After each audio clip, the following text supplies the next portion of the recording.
Boa tarde. Boa tarde.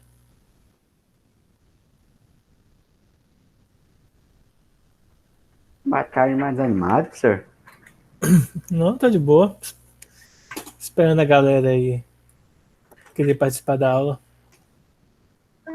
Boa tarde. Boa Como tarde. foi o feriado, senhor? Graças a Deus, bem, né? Descansando. Boa tarde. Boa tarde. Tá?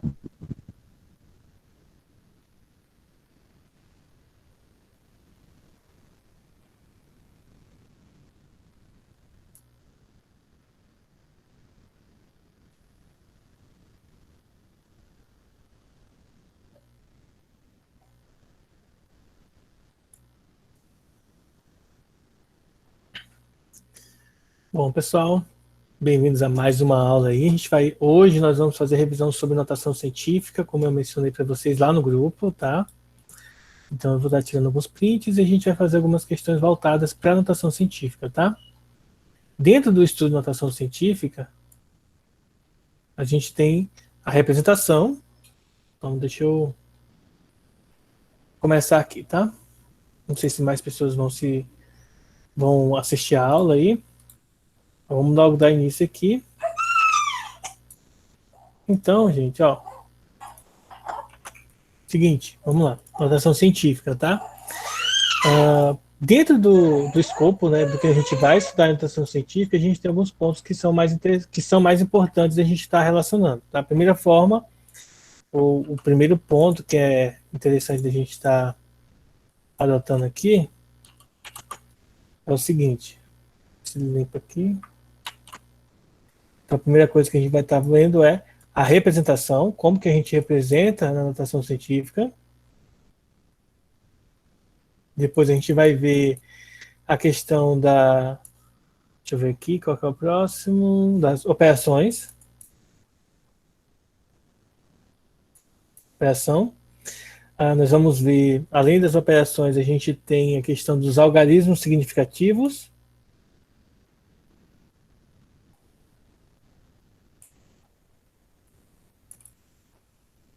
E depois dos algarismos significativos, a gente tem mais a questão de. Deixa eu ver aqui. Depois dos algarismos significativos, a gente tem a ordem de grandeza. Isso, ordem de grandeza. Tinha esquecido aqui, mas essa aqui.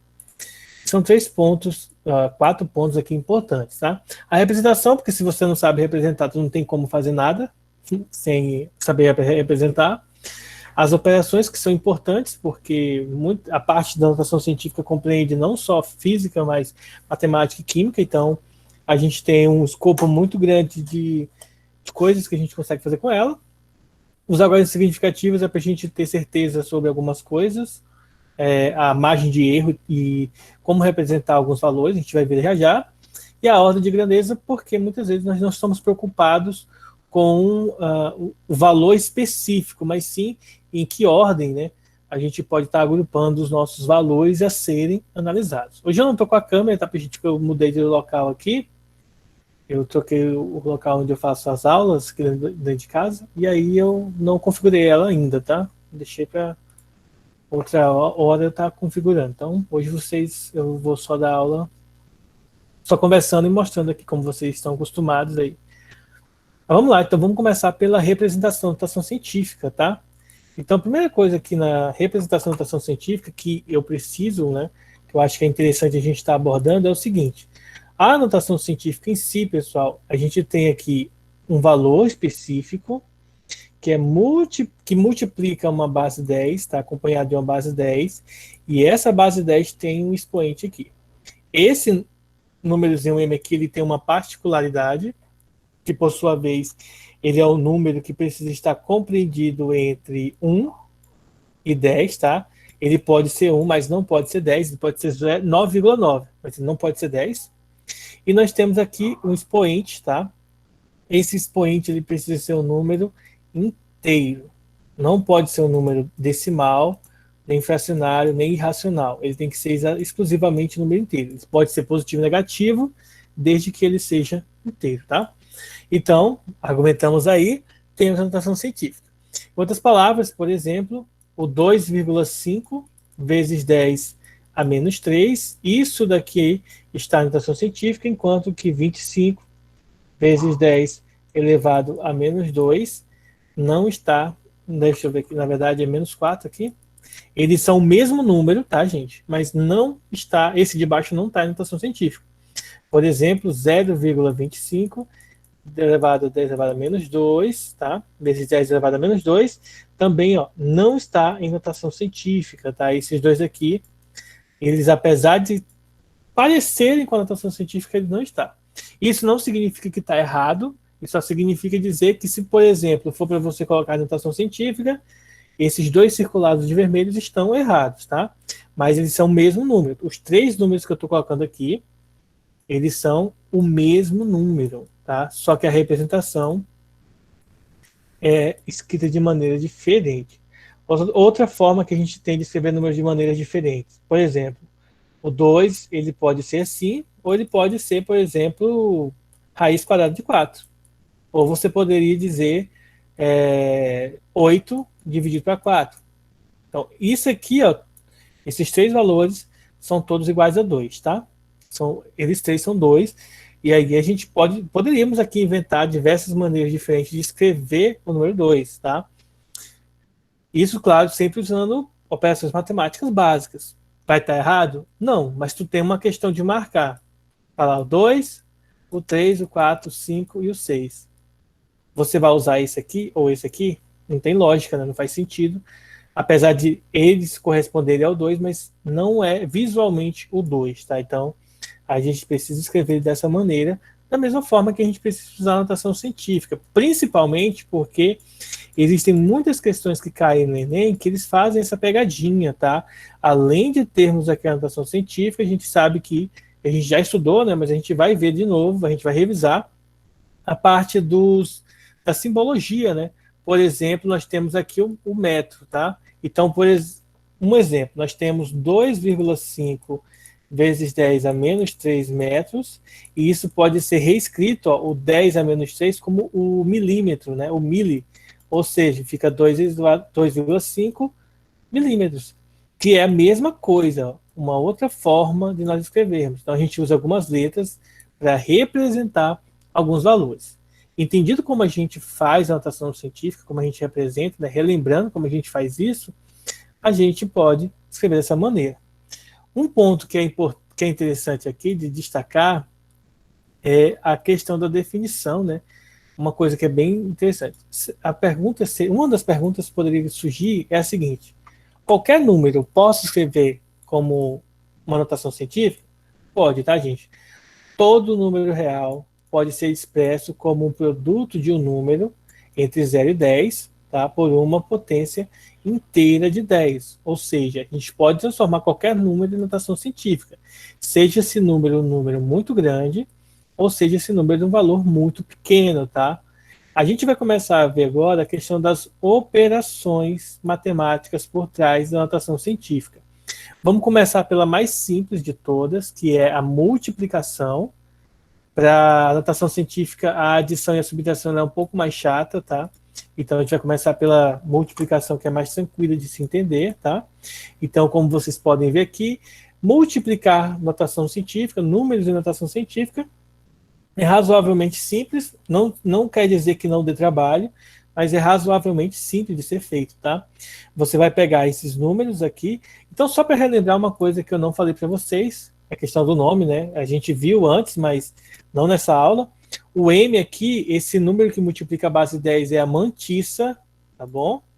A gente viu isso no início do ano, a gente ainda estava tendo aula presencial, ok? E é isso aí. A gente, quando for multiplicar números em notação científica, nós vamos multiplicar mantissa com mantissa e vamos multiplicar a base 10 com base 10. Multiplicar as mantissas é multiplicar normalmente, você vai pegar o 1,67 e multiplicar por 1,9. 9 vezes 7 dá 63, fica 3 e vai 6. 9 vezes 6, 54. 54 mais 6 dá 60, fica 0 e vai 6. 9 vezes 1, 9, mais 6, 15, tá? Então fica 15, aí você multiplica por 1, dá 7, 6, 1, e aí é só somar, somando fica 3, 7, 11 vai 1, 3, 31,73, tá?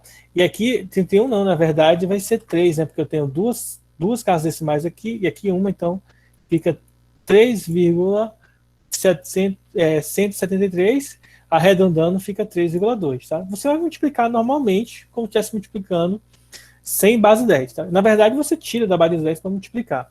E na base 10, que é esses dois aqui, nós vamos usar a propriedade de potência. Multiplicação de mesma base, a gente repete a base e soma os expoentes, só que tenham cuidado, porque os expoentes vão aparecer com valores negativos também, tá? Positivos e negativos. E aí, nesse caso aqui, no final das contas, você vai ter que, na verdade, subtrair, né? Porque mais com menos dá menos, e aí 30 menos 27 dá 3, tá? Então, na multiplicação de potências de mesma base, você conserva as bases e soma os expoentes, claro que tendo cuidado do sinal, porque se forem sinais opostos, subtrai e repete o sinal do maior, tá? Então, esse é um detalhe muito importante para multiplicação, não só para multiplicação, mas para qualquer operação, né? Esse cuidado aí dos sinais é muito importante para todas elas. A próxima operação que a gente vai ver agora é a operação de divisão. Mas antes disso, né, deixa eu perguntar aí, alguém ficou com alguma dúvida? Ou tem alguma pergunta aí na multiplicação? Até agora Nenhuma não. dúvida. Tô tranquilo. Tranquilo, né? Então vamos lá, vamos para a divisão então. Então a divisão, olha só.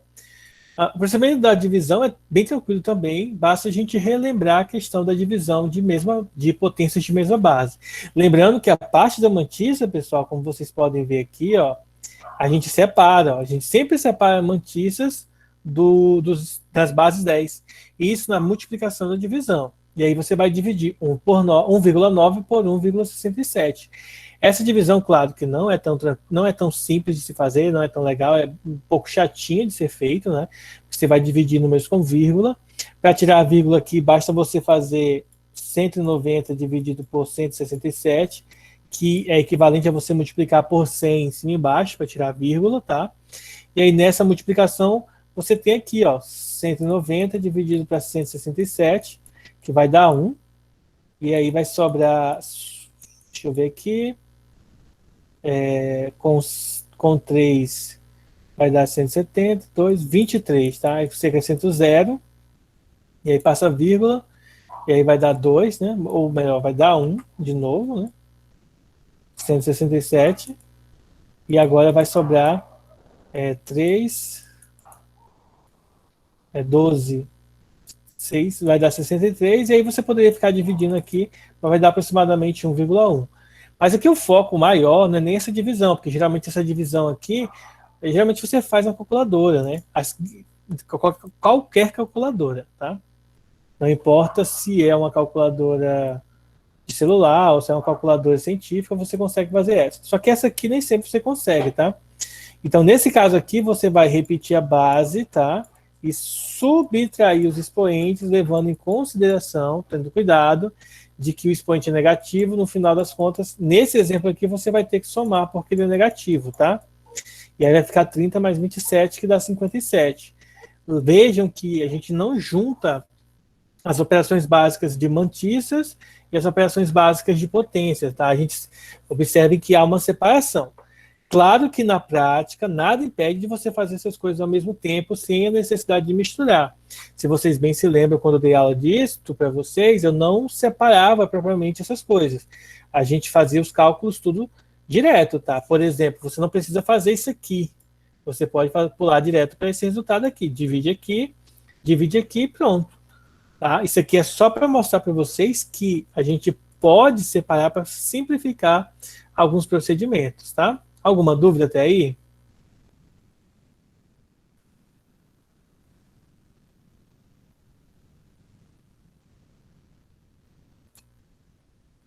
Bom, quanto à adição e à subtração, a gente tem algumas particularidades. Vamos ver aqui, tá?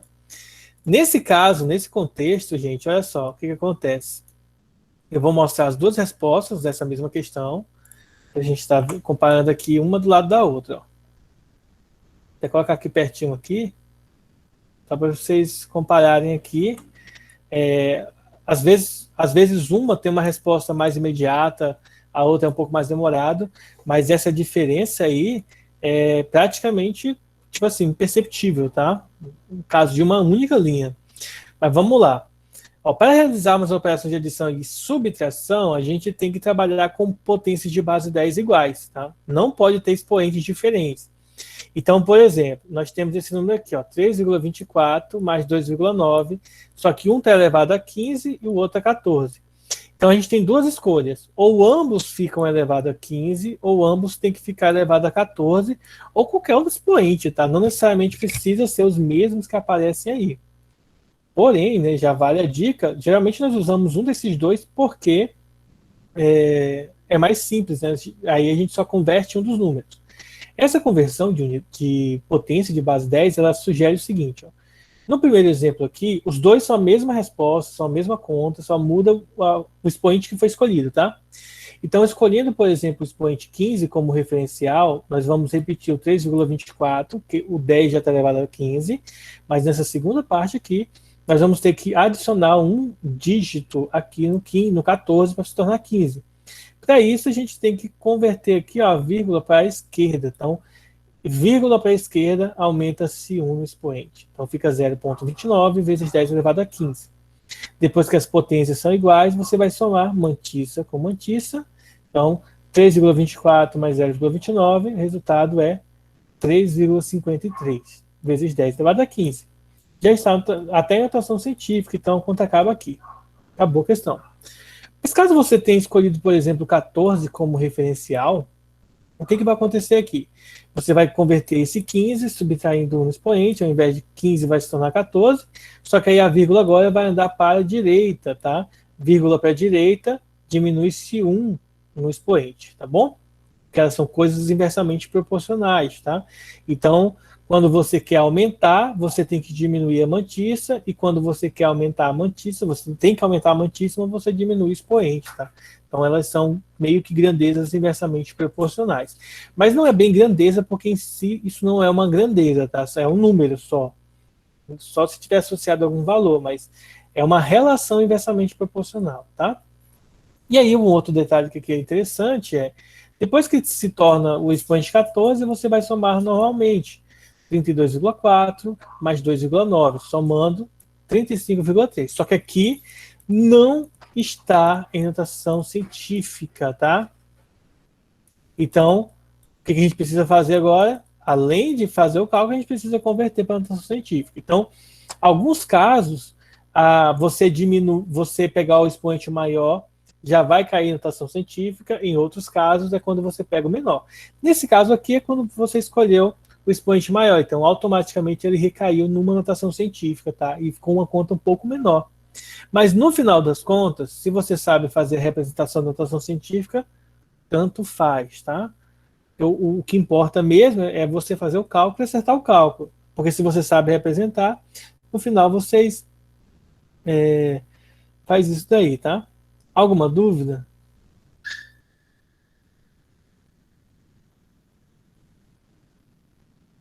Até agora, não. Nenhuma dúvida, professor. Muito facinho, né? Uhum. E seguindo, gente, aqui a ordem cronológica das coisas que a gente aprende, como vocês lembram no ensino fundamental, né? Uma das coisas que a gente vai aprender, que a gente passa a aprender, é a questão da potenciação, né? Então, olha só, potência. Como que eu faço potências de base 10? Ou melhor, potência de notação científica, né? Que é ainda mais abrangente do que a notação de base 10. Bem simples. Uma coisa que talvez a gente muitas vezes não perceba é que base 10, pessoal, notação científica, é uma multiplicação, se você parar para pensar, né? Então, você está multiplicando um número decimal por uma potência.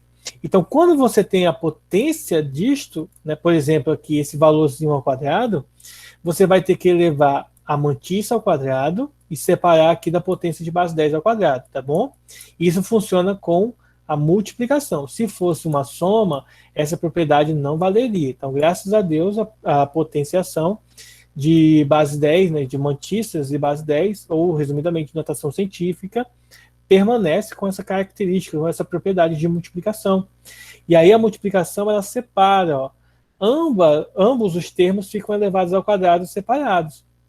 1,9 ao quadrado é 3,61, e aí potência de potência, você repete a base e multiplica os expoentes, fica 10 elevado a 60. E aí nisto a gente tem aqui a notação de base 10. Alguma dúvida aí?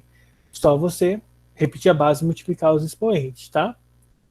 Ah, professor, é certeza que isso cai no Enem? Gente, dificilmente, raramente cai no Enem uma questão de base de notação científica específica, exclusivamente notação científica, tá? Igual alguns exemplos que a gente vai fazer agora. Em geral, eles irão cair nas questões. Por quê? Porque tu vai resolver uma questão, por exemplo, de ondulatória que a gente vai estudar no que vem. Mas tu precisa saber fazer notação científica porque existem valores que irão aparecer na notação científica. Então, essa é a grandeza da notação científica. Ela te compila, né? Ela te leva a ter que fazer algumas contas com a notação científica justamente por causa que outros conteúdos usam ela como padrão, tá? Então, a potência fica dessa maneira. E as raízes, né? Já que tem potência provavelmente vai ter raiz, né? Então, vamos pensar nas raízes. Então, nas raízes, nós temos, por exemplo, isso daqui, ó. Para calcular as raízes, nós vamos lembrar de que você vai calcular a raiz quadrada da mantissa e a raiz quadrada do expoente, tá? Um detalhe que é muito importante, às vezes a gente não lembra, gente, ó, é que quando você tem uma raiz quadrada como essa aqui, essa raiz quadrada, ela se torna expoente também, só que um expoente fracionário, tá? E aí você divide, 30 dividido por 2, isso aqui vai dar 15, tá? E aí é interessante a gente lembrar o seguinte, que para isso funcionar direitinho a notação científica, o expoente precisa ser par. Vamos supor, gente, que tivesse assim, ó, raiz de 1,9 vezes 10 elevado a 31. Então, qual seria a saída para cá? A gente faria o seguinte, ó, faria raiz quadrada de 1,9 vezes raiz quadrada de 10 elevado a 31. Isso aqui não daria muito certo. Então, o que a gente faz? Você coloca, no lugar de 1,9, você pegaria 19 e diminuiria 1 no expoente lá, até ficar 30, até ficar um expoente par. E aí você teria raiz de 19 vezes raiz de 10 elevado a 30. Esse carinha aqui você usa na calculadora, vai dar tipo 1,1 não, né? 4 vezes 4 dá 16. 5 vezes 5 é 25. Então está entre 4 e 5, tá? 4, alguma coisa aqui, vezes 10 elevado a 15. Então você contorna alguns problemas usando algumas propriedades matemáticas. Você tira a notação científica aqui só para poder resolver, tá? Então, muitas vezes isso cai em algumas provas de forma indireta. Não está dizendo para você fazer isso, mas você precisa saber fazer isso, porque senão você acaba errando, tá? Então, um detalhe importante aí, para a gente tomar cuidado. Alguma dúvida?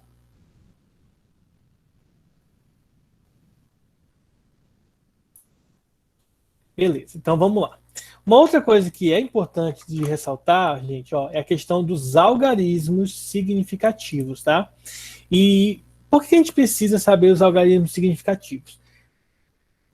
Toda vez que a gente faz medição, ocorrem alguns erros de medição por conta dos aparelhos que nós utilizamos para medir. Por exemplo, se você pegar duas trenas, tá, que medem distância, medem comprimento, para medir, por exemplo, o comprimento de, sei lá, de uma cama, vamos supor. Você vai lá comprar, por exemplo, uma cama e você quer uma cama super grande, aí você quer medir para ver se ela é grande mesmo. Aí você vai medir e vai comparar, se você pega duas trenas, duas fitas métricas diferentes para medir, elas vão elas podem te mostrar resultados diferentes, porque há erro de precisão na hora de serem feitas, tá? Só que geralmente essas diferenças, elas são muito pequenas. Dependendo do que você for comparar e medir, esse erro que acontece com elas são erros insignificantes, tá?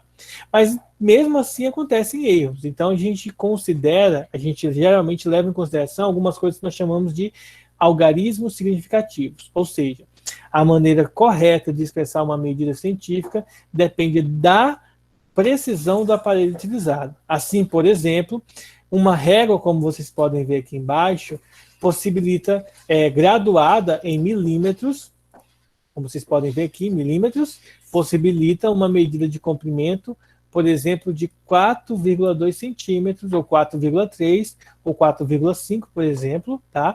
Mas, se eu quiser medir 4,23, ou, por exemplo, 4,47, ou, sei lá, 2,21, isso daqui foge, essa terceira parcela aqui, foge da precisão da régua, tá?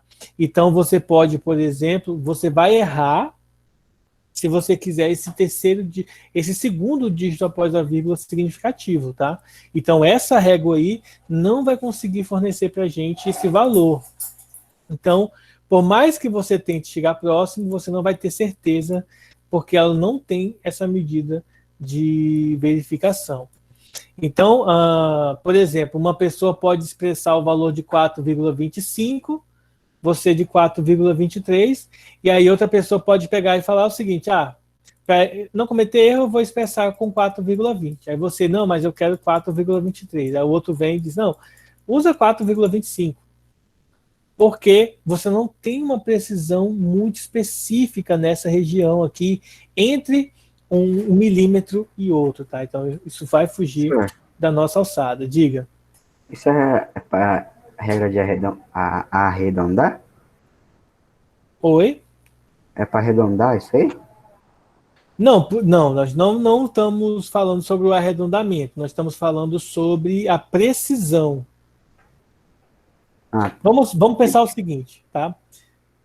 Você se formou, virou médico, cirurgião, por exemplo, e você vai remover uma bala do peito de uma pessoa, né? Foi baleado, só que essa bala ficou muito próxima a uma artéria muito importante do corpo humano, e aí você tem somente 2 milímetros aí para poder tirar a bala. Se você passa desses 2 milímetros, você pode acabar matando a pessoa, perfurando uma artéria, e essa pessoa vem a óbito, tá?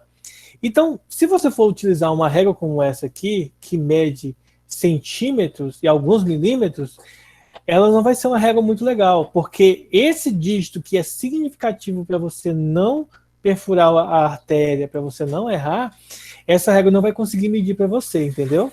Então, os dígitos significativos é um aparelho de medida que será correto para você fazer um cálculo sem erro, tá? Então, para aquela medida específica, o dígito significativo ele vai ser importante. Se você muda o aparelho de medida, aquele dígito, como esse dígito que eu estou mencionando aqui, ó, esse terceiro dígito ou segundo dígito após a vírgula, ele vai ser impreciso no caso dessa régua. Existem outros, claro, aparelhos de medidas, por exemplo, a laser, que vai te dar uma precisão muito melhor de qualquer coisa, tá? De qualquer distância. Então, depende, como eu mencionei, depende do tipo do aparelho que está sendo usado para medir, tá? Esse exemplo que eu dei hipotético do cara que vai fazer cirurgia e não pode errar, também depende do aparelho de medida que ele está utilizando, tá? Então, se ele erra, ele pode acabar matando a pessoa. Então, os dígitos significativos, os algarismos significativos, eles são importantes para você representar de maneira correta a medida científica de precisão de um determinado aparelho. Então, se eu mudo o aparelho, essa medida vai mudar. Ele pode ter os seus algarismos comprometidos. Então, fica aí um detalhe importante, tá? Então, resumindo, a gente chama de algarismo significativo de uma medida os algarismos corretos, tá?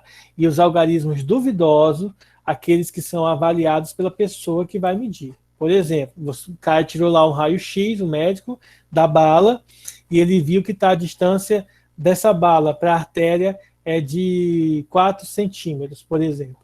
Então, 4 centímetros é a distância que ele viu lá no aparelho, no raio-x. Mas, na prática, ele vai poder calcular, ele vai poder usar alguns algarismos duvidosos. Que seria basicamente, está 4 centímetros aqui, mas só que pelo formato dessa bala aqui, vai ter um erro aí de, sei lá, 0,2 centímetros. Então, 2 milímetros aí de erro. Aí ele consegue fazer algumas medições, digamos assim, que seriam medições duvidosas, que é através da experiência que ele possui, tá? Então, os algarismos significativos, os corretos, são aqueles que são lidos pelo aparelho, seja régua, seja uma trena laser, seja uma fita métrica, seja um escalímetro, seja diversos aparelhos de medida que nós temos para distância. E o algarismo duvidoso é aquele que você vai no olhômetro, tá? Que geralmente é avaliado por uma pessoa externa, por um pesquisador, por uma pessoa que vai fazer o cálculo da medida, tá? Alguma dúvida? Acho que entendi. Entendeu, né? E aí é o seguinte, o cálculo com... uma coisa que seria importante, né? O cálculo que a gente tem sobre a questão dos algarismos significativos, vou até mostrar um que está resolvido aqui, tá? Só para eu poder ir direto ao ponto, para não precisar resolver ele aqui, a gente faz um sem resposta, tá? A gente entendeu a parte do cálculo. Ó. Uma pessoa deseja medir o volume de sua caixa d'água que tem a forma de um paralelepípedo, ou seja, né, esse formato aqui quadrado, tá, com o formato de uma caixa, tá? Não necessariamente a caixa d'água, porque geralmente as caixas d'água que a gente é mais acostumado são caixas d'água circulares, ó. Mais ou menos assim, tá? E aí é o seguinte, ó, usando trenas com escalas diferentes, ele obteve os seguintes resultados. A largura 1,23 metros, comprimento 2,5 e a altura 1. Com base nesses dados, qual é o valor do volume da caixa d'água expressa com o número de algarismos significativos corretos? Então vamos lá. O volume de algo em forma de cubo, de paralelepípedo, na verdade, é só você multiplicar as dimensões, ó, que são essas mesmas que estão aqui, dadas em metros, tá? E aí, se você multiplicar, você vai encontrar esse valor aqui, ó. Note que os fatores com menor número de algarismos significativos são o comprimento e a altura, e ambos contêm 2 algarismos significativos, ou seja, sendo assim, a resposta final pode conter no máximo 2 algarismos significativos. Então, após a gente arredondar, já que eu contei esse resultado aqui, ó, 3,075, mas, ó, aqui só tem 2 dígitos, ó. Aqui só tem 2 algarismos. Na verdade, é um dígito após a vírgula, mas são 2 algarismos. E esse aqui são 3. Então, a nossa resposta só tem que ter, no máximo, aqui, ó, 2 algarismos. No caso, aqui a gente tem que arredondar para ficar, no caso, 3,1.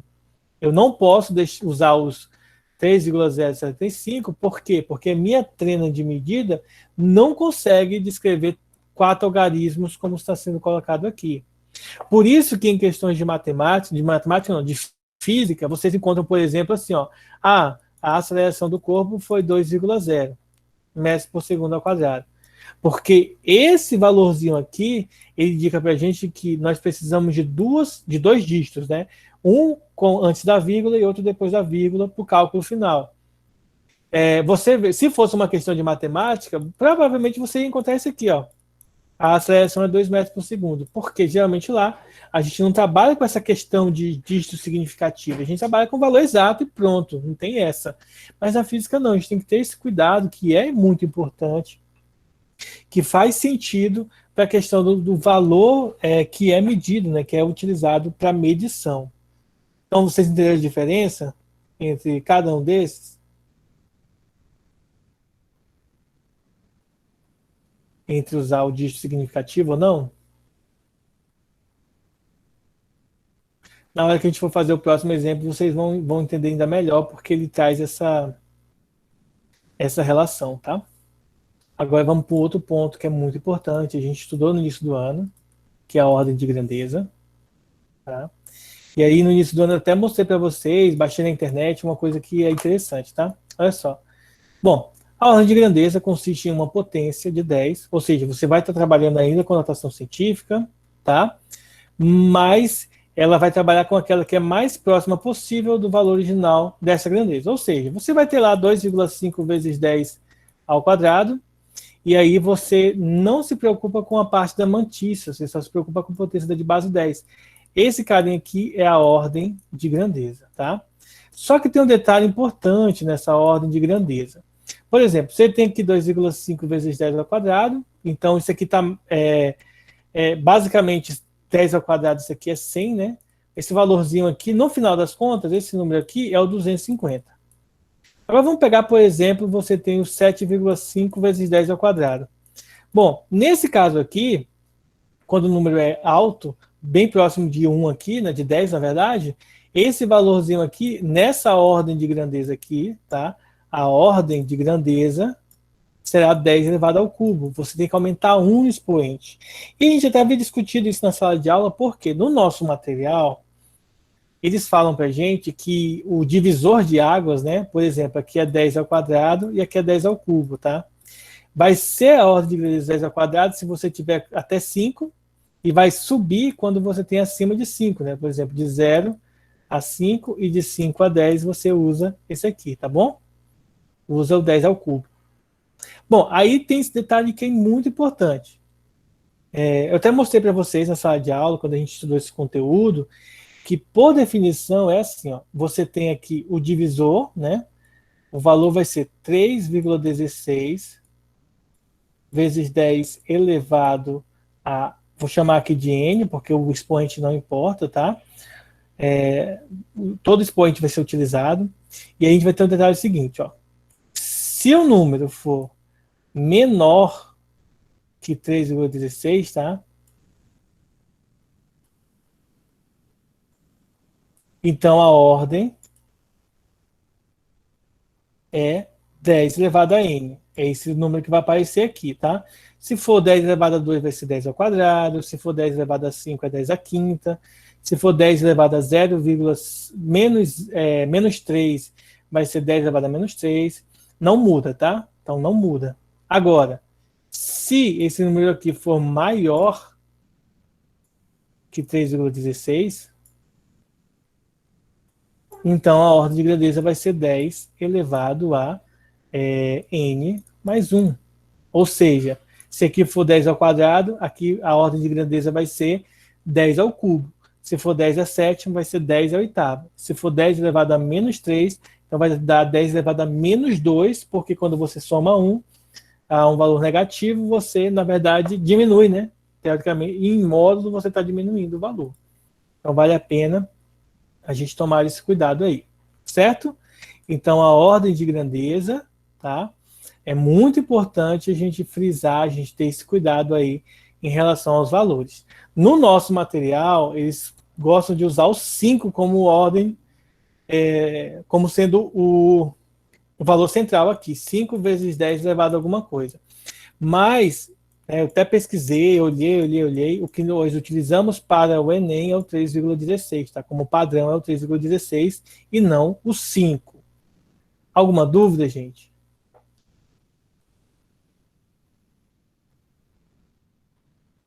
Até agora tudo tranquilo. Beleza. Vamos fazer, então, 2 exemplos aqui, 2 exercícios, né? Até porque nossa aula está encerrando. Tá bom? Então, vamos lá. Primeiro exemplo, tá? Essa questão aqui diz assim, ó.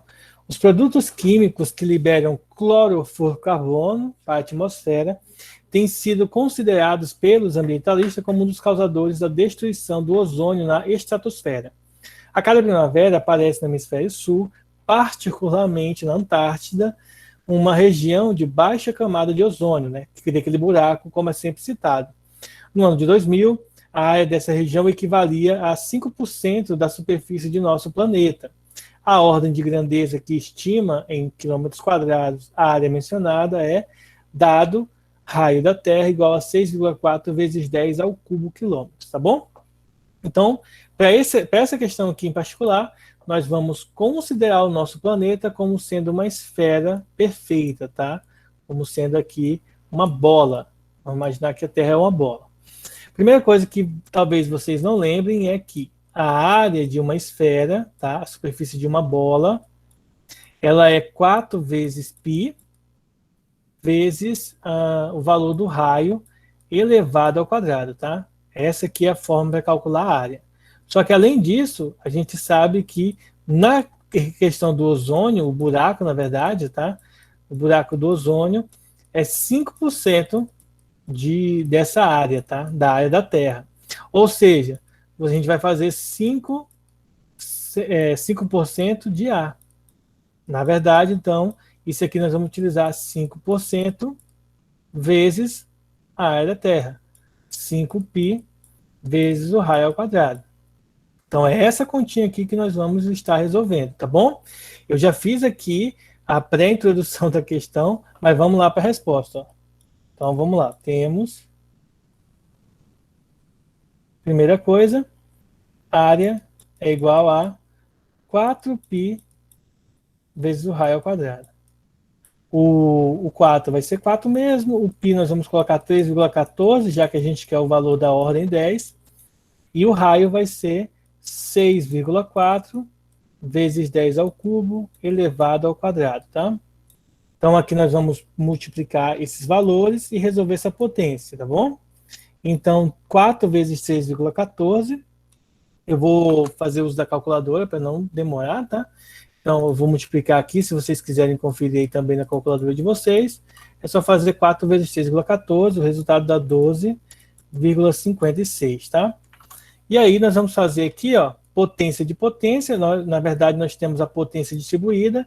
Vai ficar 6,4 ao quadrado, também vou fazer aqui, 6,4 ao quadrado, que dá 40,96. E vou multiplicar também aqui a potência de base 10. É 10 ao cubo, ao quadrado. Então, a gente repete a base e multiplica os expoentes. Final das contas, 10 à sexta, tá?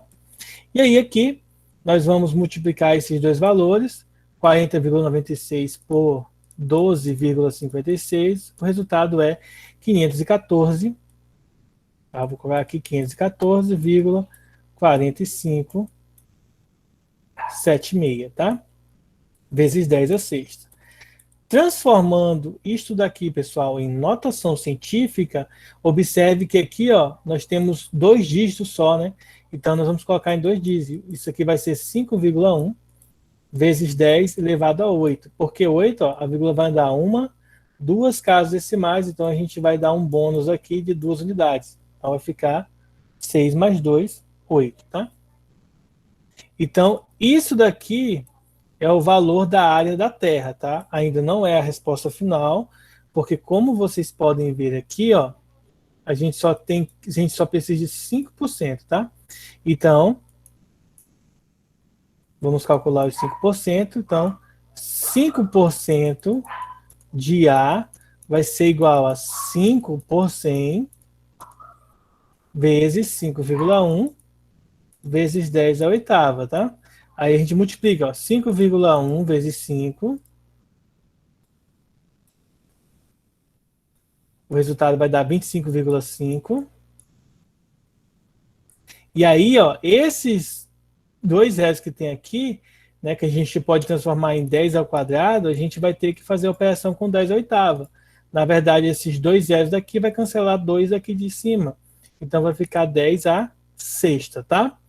E aí, para finalizar, nós vamos transformar isso em notação científica. Então, isso vai ficar 2,55 vezes 10 à sétima. Por quê? Vírgula para a esquerda aumenta seu expoente, tá? Porque você vai diminuir a mantíssima, aumenta o expoente, então fica 2,55 vezes 10 à sétima. Só que ele só pede a ordem de grandeza. Então, portanto, a ordem de grandeza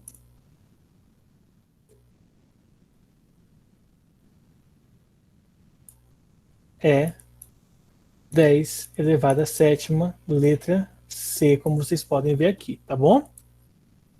E agora, pessoal? Se tiver alguma dúvida, pode perguntar, tirar aí, que eu vou estar explicando para vocês, tá?